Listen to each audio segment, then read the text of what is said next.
産卵の逆問題、これがだからいわゆる見えないものを可視化する、人間の目にしても望遠鏡にしても機械にしても光を収束させるんですけど、逆産卵問題の真髄は光をむしろ発散させるんです。これ本当に何でも使えちゃうじゃないですか。必ず跳ね返ってくれば可視化できる。ビルの中にゴキブリはどこにいるか投資してくれって言われて、すげえざっと計算して1000億秒でかかる。ゴキブリ探すためにアポロ計画で月に地震計を置いてあって振動のスピードを計算すると月のその中がスカスカじゃないと計算が合わない。そうなんですよ、と学者が言ってて、めちゃくちゃ振動したんですよね。じゃあ月の中に空洞が本当あるかどうか調べてほしいって。太陽の塔の顔もともとあったやつがなんか埋められてるらしいんですよ。それを探すプロジェクトもやってて、もうキリがないぐらい来るんじゃないですか。徳川埋蔵金とかもたまにとかあります。埋蔵金を掘るんですよ。もういいですね。どこのプリンセス天功さん日本6カ所に埋蔵金埋めてるんですよ。めっちゃ簡単ですそれ。いけるんですか。いやだってレーダーで行きますわ。あれ誰か来られましたね。誰もいない。はい、そういう禁句の話をしてる。誰もいない。触れてはならないっていう。はい、皆さんこんにちは。始まりました。今日もスペシャル対談のお時間です。今日のスペシャルゲストは、神戸大学教授 IDS 代表の木村健志郎さんです。よろしくお願いします。お願いします。いやー楽しみにしてました。ありがとうございます。木村さんの名前が結構僕オンラインサロン持ってるんですけど、はい、そこで誰と対談してほしいみたいな、はい、リクエストが来るんですけど、はい、木村さんの名前が本当に結構上がっていて多分ねちょいちょい YouTube とかそうですね最近ちょっと出てます。ニュースピックスとか、はい、そういったものに出て興味を持ってる人が今たくさんいるんですよね。はい、めっちゃ仕事がいっぱい増えて嬉しいです。ですよね。はい、600件仕事が来たみたいな。今もう800とか1000社ぐらいから依頼来てて、世界中から投資してほしいっていういろんな分析の分析屋なんで。そうですよね。はい、逆に今までそこまで来てなかったっていう意味ではそこまで露出してなかったんですか。そうですね。学会ぐらいしか行かなかったんで。じゃあこういったメディアはそこまでだったんですか。メディアに出るっていうことを知らなかった。木村さんが、はい、普段も山の中住んでるんで住んでてちょっと街に出てきてやろうみたいな感覚で毎日山の中を歩いて大学行って授業してるんで。すごいな。後ほどその木村さんの技術とかについても話したいと思うんですけど、はい、まずはどういう生い立ちっていうか、はい、幼少期の話もすごい変わってるっていうか、はい、そうですね。子供の頃は勉強とかもうしたことないですね。勉強はしたことないんですか。いつも虫を追っかけたりとか山で穴掘ってたりとか、それは多分今も変わんないですね。はい、確かに穴掘るのが好きなんですね。なんでなんですか。いやとにかくスコップを見ると穴掘りたくなるんで。その下が中がどうなってるのか。どこでも穴掘るのが好きな子供だったんです。もう庭とか穴だらけだった。画家とかピアニストとか大工さんとか。そっか、もともと画家になりたかったって。画家が一番一生懸命やってました。アートなんですね。はい、油絵の先生のところで習いに行ってて、で毎週瀬戸内海の絵とかを油絵で描いて、はい、で将来絶対画家になろうと思って。本当にもう手で触るものっていうか。そうですね。夏休みの宿題とかいつもコンクールで賞状もらったりして、それも嬉しかったです。ただあれですよね。NASA かなんかの宇宙ロケットが映像を見て、テレビ見てロケット飛んでるのを見てすげえって思って、父親が学者なんで。そうですよね。はい、勉強しないと無理だよって言われて、じゃあもう全部やめるわって。でそっから1日3時間睡眠で4年間もうずっと勉強しました。勉強。はい。そこで勉強したら。そうですね。そうしたらその勉強の方が楽しくなっちゃって、今度はもう最初もうちょっとどうでもよくなっちゃって、いや数学って面白いなってなって、今度は数学にハマって、はい、ほんで大学にそのまま行って、ずっと4年間毎日21時間ずっと勉強し続けて。そう学校も気分が向いたら行くっていう。そうです。学校しょっちゅう休んでました。今日は気が向かんからと思って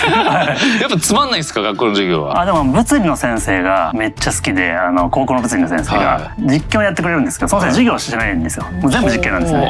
それいいですね。で毎回失敗するんですよ。100% 失敗する物理の先生で、とか言っていつも面白いんですよね。そんな人いるんですね。でその先生が好きで、僕今神戸理学部科学にいるんです。はい。でもそっからこの10年間計算してついに解けた、はい、産卵問題。これがだからこれは世界的にみんな研究してたんですか。もう有名な問題なんで。有名な問題でもうみんな研究してて、もう何十年とかいうレベルで、もうもっと前かもしれないですけど、ずっとなかなかこれが解けないっていうこと。そうですね。明確な解っていうのはないんですよね。解けたってなる瞬間はみんな共通してわかるんですか。解けた瞬間は綺麗に方程式がイコールゼロみたいに解けた瞬間で。なるほど。はい、イコールゼロになれば。そうですね。うまく計算して合わせていって、それをイコールゼロになるっていうような。シンプルに。そうですね。大学の数学とか物理とかを一通り勉強してる人やったら、もう多分全員わかると思います。なるほど、こうやってやるんだっていうの。ある時解けるみたいな。急に来るみたいなことですね。はい、来る時あるんですよ。歩いてる時にとか。やっぱだからアインシュタインとかも相対性理論とかもなんかまあ逸話だと思うんですけど、夢の中でトンネルをくぐり抜けたら。それはでもよくあります。夢の中で、夢の中でこうパッと考えてて起きてメモ帳に書いてよくやってる。ひらめきですよね、おそらく。そうですね。いつも考えてると夢の中出てくるんですよ。山の中とかこうほんとシーンとしてて真っ暗でガサガサガサとか言うんですよ。そういうとこはドキッとするんですけど、でもシーンとしてこう空とかが星がめっちゃ綺麗で、なんかこれっていいな、なんかひらめきそうな気がするっていう。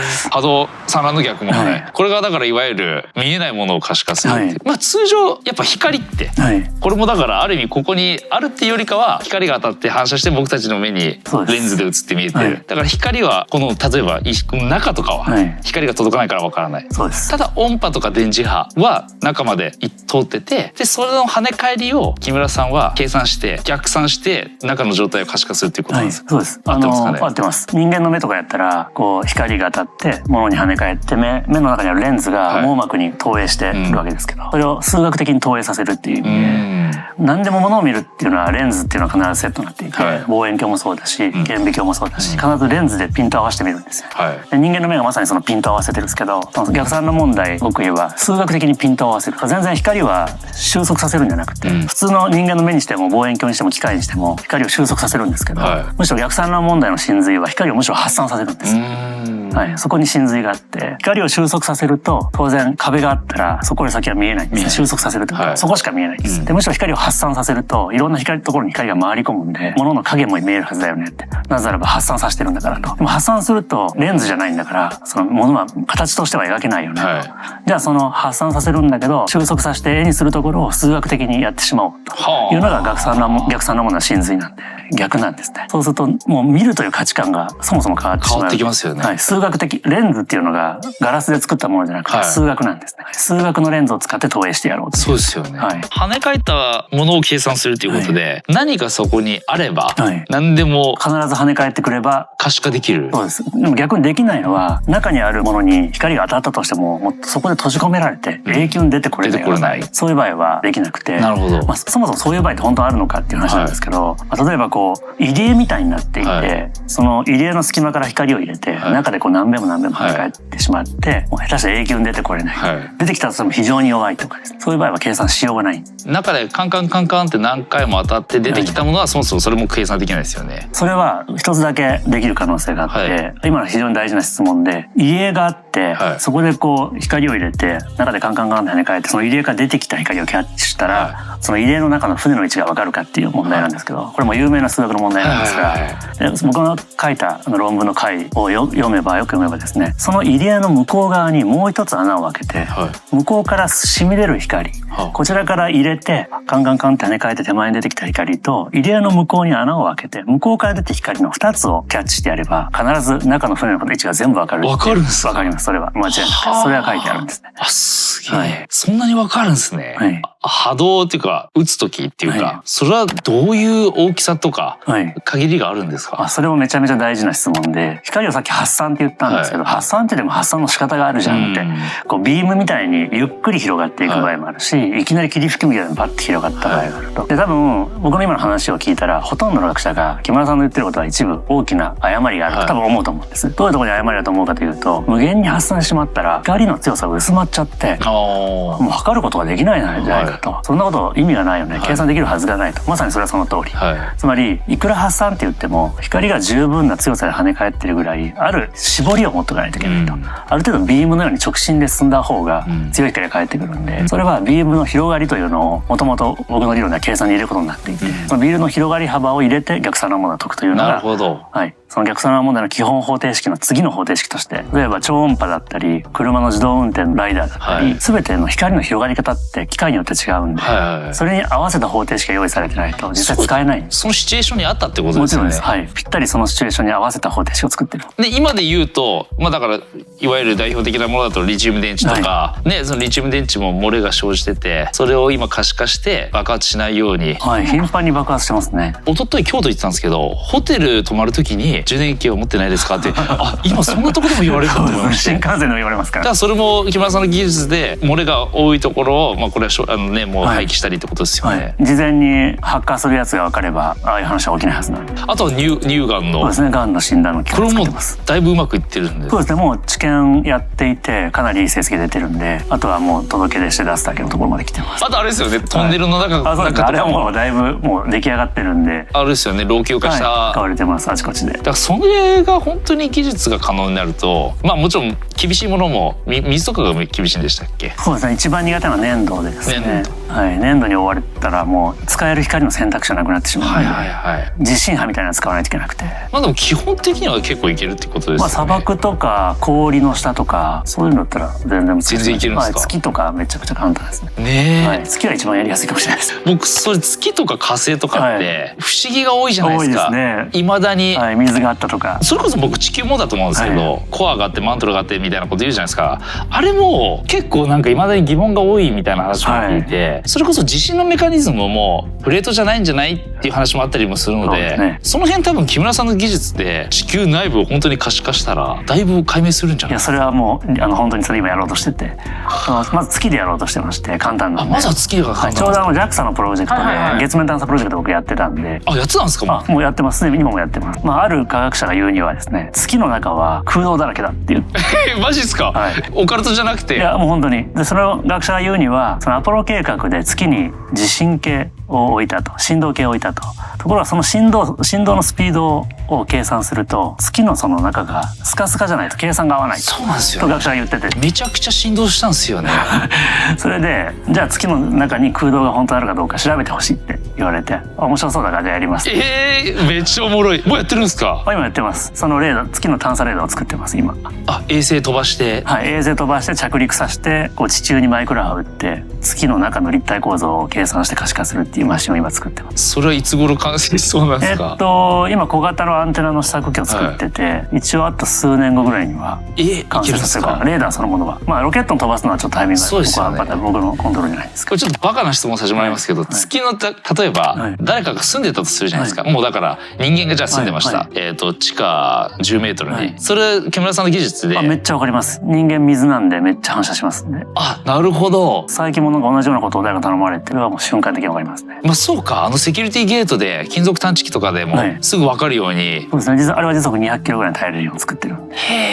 全力で走ってもわかりますね。これ本当に何でも使えちゃうじゃないですか。だいたいいろんなものを見てほしいっていう依頼が要は1000個来るんで、例えば天井の屋根裏の機械を見てほしいとか、あと水道管見てほしいとか、トンネルを掘っていくんですけど、前にでかい岩とか水たまりあると崩れちゃうんで、そういうシールドマシンのヘッドにレーダーをつけて見てほしいとか、あとはゴキブリを見てほしいとか、そのビルの中にゴキブリはどこにいるか投資してくれって言われて、すげえ。これは結構難題だ。難題なんですねこれ。難しいなとか。これなんで難しいんですかちなみに？ゴキブリってちっちゃいじゃないですか。ビルに比べると。でゴキブリって基本的に水なんですよ。で人間も水なんで、そのゴキブリに比べてでかい水がうようよしてる中のちっこいものを見つけないといけないと、その機械のその計測するレンジの幅、ダイナミックレンジって言うんですけど、これでかいものからちっちゃいものまで全部わかるようにすると、すっごい計測器の精度がいるんですよ。なるほど。要するに値段が高くなってしまうっていうので、なんとか安くできないかな。例えばアメリカの航空会社が飛行機を丸ごとレントゲン取ってるのを作ってるのを見たことがあって、そういう発想になってくる。コストが確かにもうそのゴキブリ会社を買収できるぐらいざっと計算して1000億円ぐらいかかるんで。ゴキブリ探すために相変わらず人類にとっては脅威なんですね。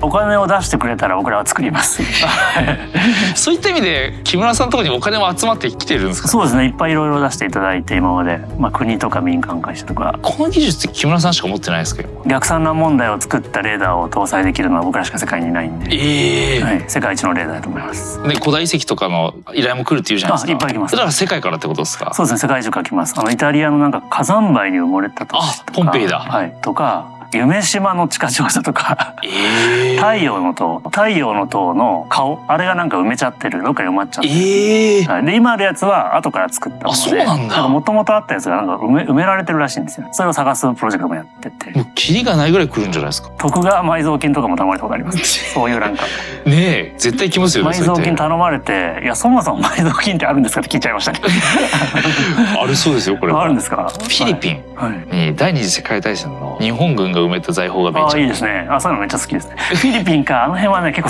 探すの難しいんですよ。なんでですか、それは。いや、北に行けば行くほど探しやすいんです。ホリエモンさんが、北海道とか、北の国の金を探そうって言われて、いや、それはできるって僕言ったんですけど、北の方に行けば行くほど、冬場になると水が凍ってくれるんで、凍ると電波が通りやすくなるんですよね。フィリピンとかの辺は凍らないんで。なるほど。青森どうですか？それやりやすいですね。寒いから。冬場いいですね。日本で一番金があるらしいんですよ。それはもう発掘した方が、投資家からお金集めるより発掘した方がいいかもしれないですね。鉱山ビジネス的なものは余裕で、やろうとしたこともあるんですけど、やったものを僕それをもらいたいんですね。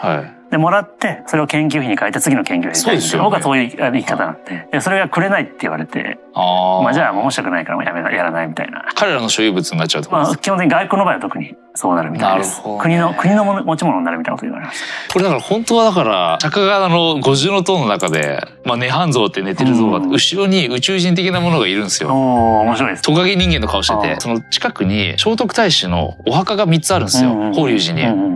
でもっこりしてるんですよ。一つにおそらくここのお墓の下に地下があるっていうのももう分かってるらしくて、ただ彼らはやっぱその信仰心があるので掘っちゃいけないっていう感覚らしいんですよ。なるほど。それすごいもったいないなって僕たち。僕すぐ掘っちゃいますけど。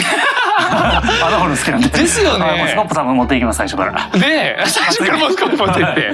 だってもう何かあるって言われたら。まずレーダーで見て、でこう空洞調査して、そこで見つけたらすぐそこでみんな掘れっていう感じで。ですよね。50人ぐらい集めてすぐ掘ります。それこそさっき言ったフィリピンも僕の知り合いがちょっとこれもぶっ飛んでるんですけど、その超能力的な能力ある方がフィリピン政府から頼まれて、どこに埋蔵金があるのか、でそこありそうですよって言ってフィリピン政府掘ったんですよ。そしたらトンネルが出てきたらしいんですよ。でそこからその能力者の方はもうすみませんこれ以上はもう機密情報なのでって言われちゃったらしくて、それもなんか絶対だからそういったものって知るために人類の進歩に掘った方がいいですよね。そうですね。穴掘ればいろいろ出てくるんで。でピラミッドの地下も絶対掘りたくないですか？掘りたいです。夜行って掘って誰も見てないとかめっちゃ回り込んで掘るとか。なるほど。遠くからね。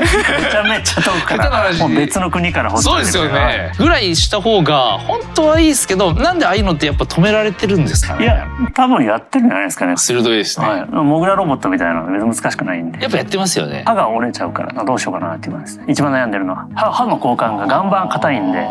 ダイヤモンドドリルって、それではやっぱり歯が摩耗していくんで、あと崩れたりとか、掘ってる最中に。結構ボーリングってそれがむずいんですよね。イーロンがやってますもんね。ボーリングってトンネル掘ってますけど。あれ崩れてくるんですね、ガシャッ。あれは結構やっぱ大変なんですね。緩いところをやっちゃうとグサッとくるんで、それだから掘るのもそんなに簡単じゃないんで。この世界のロマンを追うのにも結局健康的な体が必要ですよね。僕も普段一日中座りっぱなしなので個人的に睡眠の質を上げようと思い、今回ちょっと口コミで気になってた寝るマットレスを実際に使ってみました。寝るの特徴はまずポケットコイルの数でなんと1734個も入ってて、ホテルに導入されている代表的なマットレスの倍以上なんです。コイルが全部独立して体を支える構造なので、体の重みを分散して支えてくれる感じがあって、実際に寝てみると体のどこかが沈むというより体全体がバランスよく乗っている感覚があるんです。寝返りは一晩で20回以上あると言われてるんですけど、寝返りがしにくいと同じ姿勢が続いて腰痛や体の痛みにつながってしまうこともあるんです。ネルは睡眠の質を高めるために寝返りのしやすさにもこだわっていて、場所によってはコイルの硬さが違い、腰や背中の部分の反発力を高めた構造になっているので、寝返りを打つ時の動きがスッといく感じがあるんです。そして安心すぎるのが、約4ヶ月試してみて体に合わなければ全額返金保証もついている最強サービス。シンクって実は2週間ぐらい使ってみないと本当はわからないって言われてるんですね。でも今までって店頭でちょっと寝てみてなんとなく良さそうっていうのが普通じゃないですか。でいざ使ってみたら柔らかすぎて腰痛いんですけどみたいな、そう考えるとしっかり試せる無料トライアル期間があるのはかなり助かる。僕自身起きている時間の18時間ぐらいデスクで座ってて、残りをベッドで過ごしている人なので、睡眠の質を上げることがいかに大事なのかを実感しています。このマットレスは起きた時に倦怠感が軽減した感覚が得られたので、もし今使っている寝具を長く使ったり睡眠環境を少し見直したいと思っている方は、一度こういうトライアル付きのマットレスを試してみるのもありなんじゃないかと思います。 15% オフセールをやっているそうなので、気になる方はぜひ一度寝るマットレスで検索してみてください。結構リアルな声が出てきます。なんか言えないと思うんですけど、いっぱい依頼が来て、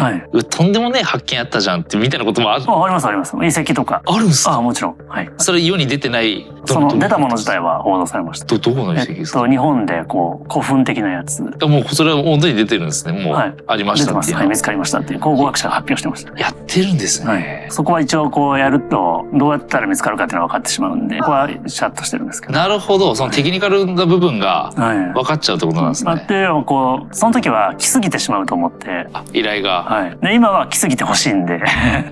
今は体制が出てきてるんですか？そうですね。今はいろんなことをちょっとやってこう腕を磨こうと思って。ここは見られたくて来ました。いろんな変な依頼が来てもいいってことなんですか？来てほしいんですね。毎日いろんな問題が来るんです。こういうの見えますか？ああいうの見えますかって。でその度にこう研究チーム作って、よしじゃあ今から考えようぜってやって。でみんなで作戦会議で、これはちょっと手強いから一回ヘリコプターで塩水をこうその地域にばらまいて、でこの土壌にイオンを含ませて、そこに杭を打ってそこでこう電流を流して、そこで逆問題を解いて可視化してやろうとか。でその依頼主に提案してどうですかって、いろんな投資家とか実業家とかがお金を入れていって、もう一大プロジェクトとしてやるっていうのがすげえ今まで何遍かありました。じゃあ山とかってどうなんですか？なんで僕は山の中でいろいろ山は行けるんですね。山は行けますね。でもあれ持ち主いるんですよ。そっか、いるのか。僕も最近山買って、今から100年前の地図みたいなの出てくるんですよ。山買おうとすると、こう地図見て戦国時代みたいな地図があって、ほんでその人が一応持ち主、その子孫が持ち主なんですけど、そういうところのおっちゃんに許可もらうか、山を買い取ってっていうのをやればいくらでも測れますけど。で一番僕も地球で気になるのが南極。氷で覆われてるじゃないですか。やりやすいですね、実験的に。何百キロとか行くと何百億年前とかの状態のあるわけで、何かがそういったのって絶対調べた方が古代バクテリア的なものもあると思うんですけど、いけるってことなんですよね、木村さんの技術的に。そうですね、氷のところはよく通るんで。だから古代生物とかそういったのも瞬間的に凍ってしまった。氷の下に凍ってない層があるとそこは止められちゃうんで。なるほど。そこはちょっとまた別の粒子とかを使わないといけないかもしれない。なんか僕この流れで何でもいけるじゃんって言って、そのうちだから私の心の問題も見てくださいとか来そうと思ったけど、いけるんですよね。それは最近頼まれました。私の心を見つからせてくれって言った人がいますね。それはなんかナンパ的なあれじゃなくてちゃんとした依頼で。それはですね、別に僕以外にもやってる研究者がいて、心を可視化するって言っていて、ファンクション MRI で夢を映像化するとかやってる人いるんで。これは別かもしれないけど MEG とか EEG とか。メグは僕ら開発してるんで。そうなんですか。メグは僕の実験室でやってます。要はだから脳のね、分かりやすく言うとだから血流、血液がどこに流れてるのかとか、その神経がどういった流れで動いてるのか、電波進行がニューロンがどう作動してるのかみたいなことを木村さんの技術で分かるってことなんですか？そうですね。脳の中でどう電流が流れてるかを可視化する。でも今ちょっとそれをやって、脳の中でどこが電気が流れてるかっていうのを例えば分かったとして、それが心というものと結びつけるかどうかはちょっと別の問題で。例えばコンピューターを開けてどう電気が流れてるかって分かったからって、別に Windows かどうかっていうのは分かるわけないんで、そこにはちょっと飛躍があるんですよ。そこは結構神聖な領域なんで、今僕らのグループはそこはサンクチュアリとしてその話には触れないようにしてます。それを言うなっていうことにしてますね。それなんでなんですか、言うなって。それは解けないからってことなんですか？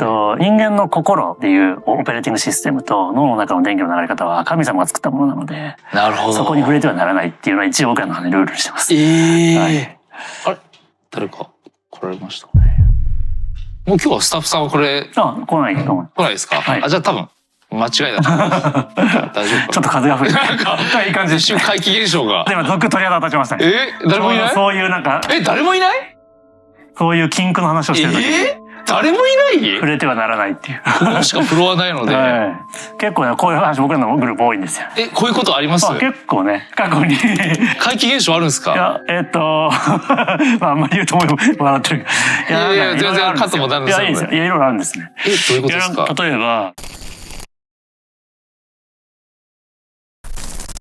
いわゆるこういう超常現象的なものってあるわけじゃないですか。そうですね。僕説明できない問題が。それこそ僕の怪しい仕事してるので、そうでしょうね。すごい怪しい能力者とか来るんですよ。そうでしょうね。面白そう。で投資される時あるんですよ。本当に当たるんですよ。例えば一人の人は会って5秒ぐらいで木村さんの例えば世に出してない情報、例えば実家を出してなかったりしたら実家がピンポイントに何駅とか言われたこと僕あったんですよ。そういう能力者もいる、まあ世の中にはいるいなかった。そういうのって木村さんなんか解明できるのかできない？僕の周りにもいっぱいいるんですよ。あ、いるんだ。それ木村さん的にそういう技術があるのかないかっていうと、どういう考えなんですか？多分それは無理くり今の科学で説明しようとしてるからないって思うだけで、別に今の科学も完璧じゃないんで、まずあると思った方がいいと思ってる。僕は常にあると思って、常に、だからそれこそ僕も突き詰めると、例えば今こう木村さん、僕肉体でしか見えてないですけど、だからそういう人って人によっては、例えば木村さんの周りにあるあるいは血液の中とかにある水とか血液とか、そういったもうデータがあると思ってて、まあ DNA ももちろんあると思うんですけど、そういったものを彼らは何かしらそういった体の水分とか何かにあるデータを可視化してとか直感で何かの目で見えちゃってると思ってて、能力って今言ってますけど、なんか別のね何かが働いてるってありえそうですよね。はい、そう思います。なんか宇宙論とかそういう話が多いんで、例えば世界は全部デジタル化されてて、デジタル宇宙論とかそれ聞きたかったんですよ。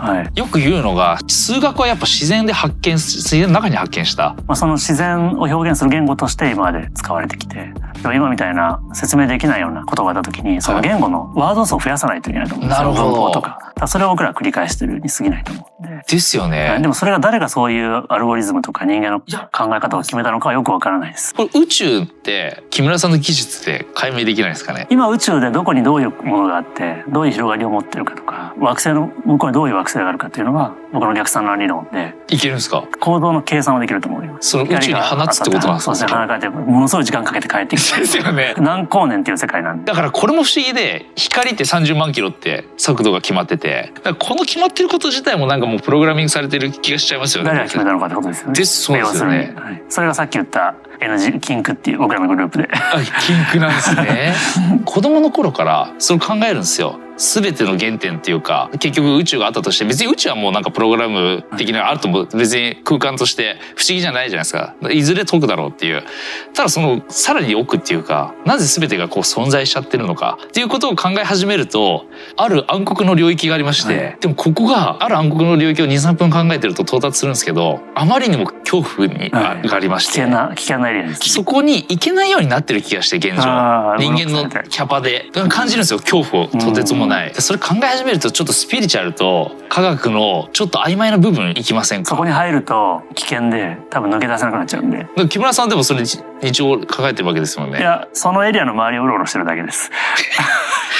でも先ほどなんか山の風景を見せてくれたわけじゃないですか。あそこでは何をしてるんですか、木村さん？あそこはそういう僕の実験場で、例えばさっきの話やったらロボット AI に共同生活させて、どういうふうに学習していって集落を作っていくかっていう、人工知能っていうからにはやっぱり人間と同じことができないと知能って言えないから、それができるのかなっていう。そういう実験を山の中で隔離してやったりとか、あとはいろんな僕らがさっき言ったような電池の実験とか。動物がいて人間がいて、でその新たな意識として僕 AI が来る気がしてるんですよね。だからある意味人間の意識とは違うけど、でも何かしら僕も意識として認める気がしてて、それどう思います？宇宙人がいるとしたら多分 AI かなっていう。それどういう意味ですか？今の僕らの生物学的な寿命を克服して、その文明の秩序を保って地球まで来れたっていうことは、やっぱりそういうコンピューターなんじゃないかっていう。だから僕らもそういうようになるんじゃないかっていうことです。木村さんだって死ぬつもりないんですもんね。そうですね。一応予定では今のところ死ぬ予定はないです。どうやって問題を解決するんですか？それはそんなに難しくなくて、例えば、死ぬって脳に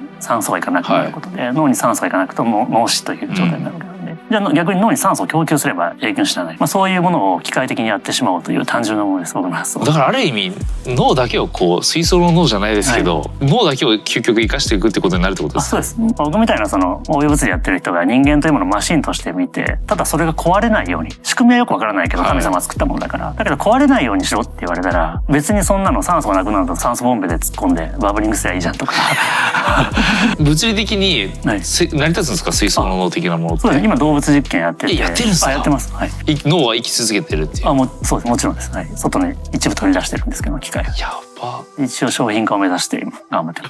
でもこういう考え思想がないと進歩しないですからね。もちろんです。ですよね。はい。なんか一瞬話変わりますけど、以前堀山さんとの対談っていうか、何回かの動画の何個か目で、レンズを要は衛星とかに飛ばして、太陽のエネルギーを集約させて、一つのとんでもない高熱なビームを作ることができる。できます。はい。めっちゃ簡単です。その方が発明したって言うんですよ。1年間使えるエネルギーと同じものを集約できるって彼が言ってて、全部その一点に集中してしてるから超高熱になるらしいんですよ。もう何万度とかになるらしくて、まあわかんないですよ。それは本当に学者が見てから判断するんですけど、簡単に言うと彼の究極言うと何でも一瞬で物を消滅できるって言うんですよ。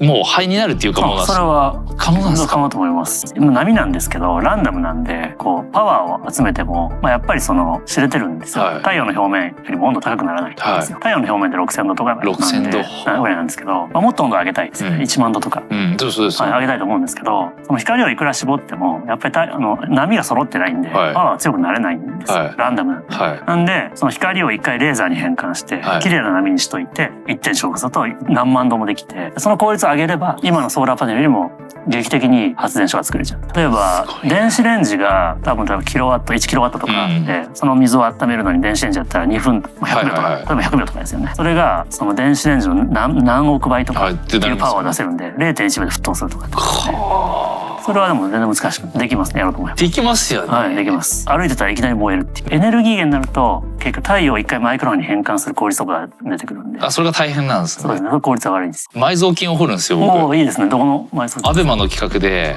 これプリンセス天功さんってご存知ですか？イリュージョンの。はい。関西日本6カ所に埋蔵金埋めてるんですよ。そうなんですか？分かっちゃいますよね。どこか。わかります。場所はもうその時に公開される。そうなんですか？